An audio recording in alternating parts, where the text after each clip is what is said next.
Բարև ձեզ հարգելի հայրենակիցներ, ես Մանոթ Հակոբյանն եմ Կիևից։ Այսօր Ուկրաինա-Ռուսաստանի լայնածավալ ներխուժման 1208-րդ օրն է։ Մերձավոր Արևելքում իրադարձությունները զարգանում են չափազանց հետաքրքիր կերպով, բայց նաև ուկրաինական դրոնները ուրախացրել են իրենց ճշգրտությամբ։ Ի դեպ, Կրեմլում կարծես թե շատ են վիրավորվել Զելենսկու ռազմաճակատում իրավիճակի վերաբերյալ երեկվա հայտարարություններից։ Ռուսները նոր ուժով անցել են հարձակման Դոնբասում,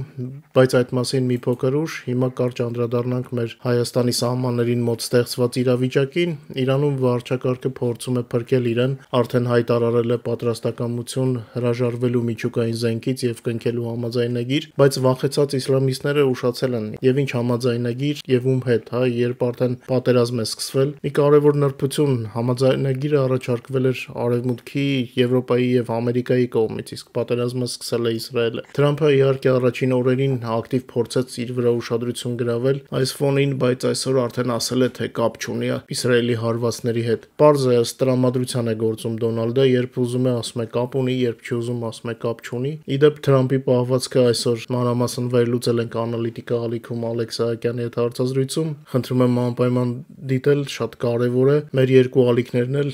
միմյանց լրացնում են եւ որպեսզի ինֆորմացիան ամբողջական լինի, ավելի լավ կլինի երկուսն էլ տեսնեք,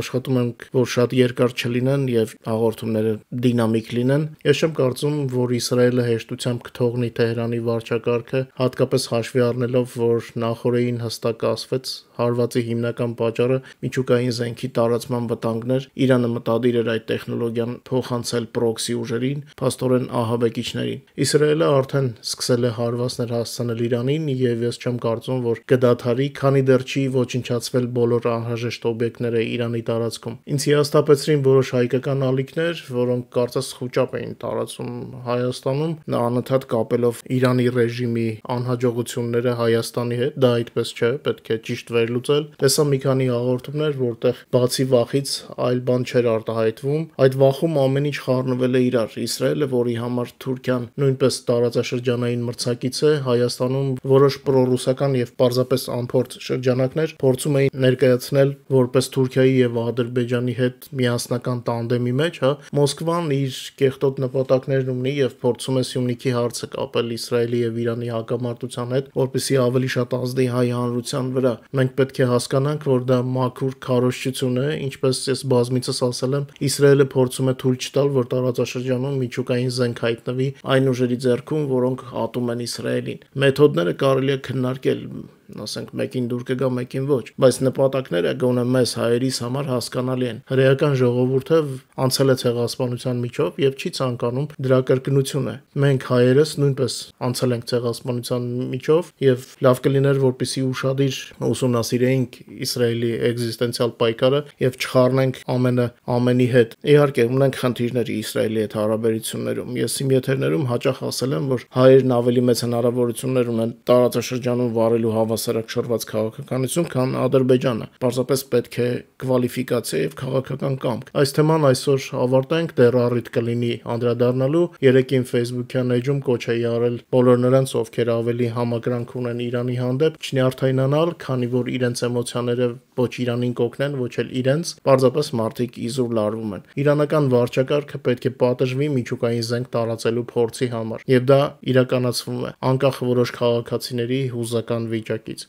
Ինչպես արդեն նշեցի, Կրեմլում շատ վախենում են իրենց երկրում իրանական սցենարի կրկնությունից, հատկապես Ուկրաինայի SBU-ի Սարդոստայն գործողությունից հետո այդ վախից նոր ուժով սկսել են հարվածել ուկրաինական քաղաքներին իրենց մնացած հրթիռներով եւ շահեդներով։ Հունիսի 15-ի գիշեր ռուսական բանակը զանգվածային համակցված հարված է հասցրել Պոլտավայի մարզի Կրեմենչուկ քաղաքին, օգտագործելով հրթիռներ եւ դրոններ։ Ըստ հաղորդագրությունների համայնքում հարվածի տակ են հայտնվել էներգետիկ եւ գյուղատնտեսական ենթակառուցվածքները, ինչ նման է, չէ՞, Իրանն էլ է Իսրայելի քաղաքացիական ենթակառուցվածքներին հարվածում։ Նույնն էլ Ռուսաստանը, երբ որ մերոնք իրենց ռազմական թիրախներն են խոցում, իրենք գյուղատնտեսական եւ էներգետիկն են փորձում խոցել։ Երևի թե իրենք հաց չունեն, ուզում են, որ մեր հացն էլ կտրվի։ Ուղիղ հարվածների եւ բեկորների հետևանքով հրդեհներ են բռնկվել, վնասվել է նաեւ մեկ բնակելի տուն, ավտոմեքենա եւ էլեկտրահաղորդման գիծ։ Չուտովսկի համայնքում բեկորների անկման հետևանքով վնասվել են բնակելի տներ եւ ավտոմեքենաներ, բարեբախտաբար տուժածներ չկան։ Ռուսաստանի բանակը հարվածել է նաեւ Դնեպրոպետրովսկի մարզի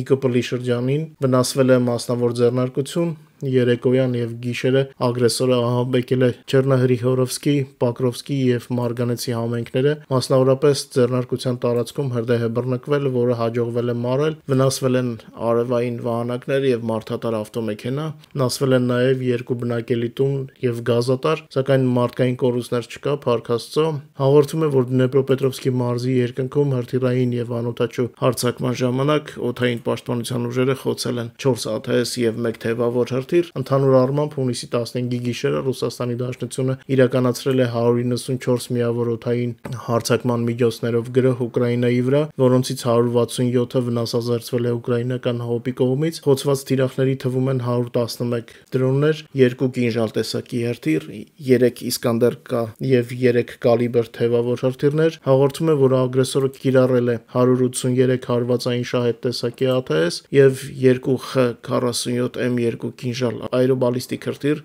որը ինչպես ասացի խոցվել է, 1 Իսկանդեր M կամ KN-23 հրթիռ, 4 KN թևավոր հրթիռ եւ 4 կալիբր թևավոր հրթիռ։ Ինչպես արդեն նշեցի, հարվածի հիմնական ուղղությունը եղել է Պոլտավայի մարզը, Կրեմենչուգում արձանագրվել են հարվածներ եւ բեկորների անկում առնվազն 6 վայրում։ Ուկրաինական ուժերը ամեն օր շարունակում են ոչնչացնել ռազմական եւ դրանց ուղեկցող օբյեկտները, ինչպես օկուպացված տարածքներում, այնպես էլ Ռուսաստանի խորքում։ Այսօր առավոտյան հայտնի դարձավ հարվածի մասին հասցված ռուսական Թաթարստանի Ելաբուգա քաղաքում գտնվող շահեդ անօդաչուների արտադրության գործարանին։ Մեր տելեգրամյան ալիքում ունենք բազում հաճելի կադրեր։ Այս իրանական անօդաչուները, որոնք Ռուսաստանը սկսել է զանգվածաբար հավաքել իր տարածքում, մեզ համար առանձնահատուկ հետաքրքրություն են ներկայացնում, այդ իսկ պատճառով դրանք հաճախակի կլինեն մեր թիրախում ամենուր։ Բացի այդ, այսօր հայտնի դարձավ, որ Ուկրաինայի ռազմական հետախուզությունը գուրը հարվածներ է հասցրել Կալինինգրադի մարզում, տուժել են ռազմարտունաբերական օբյեկտներ, որոնք զրկվել են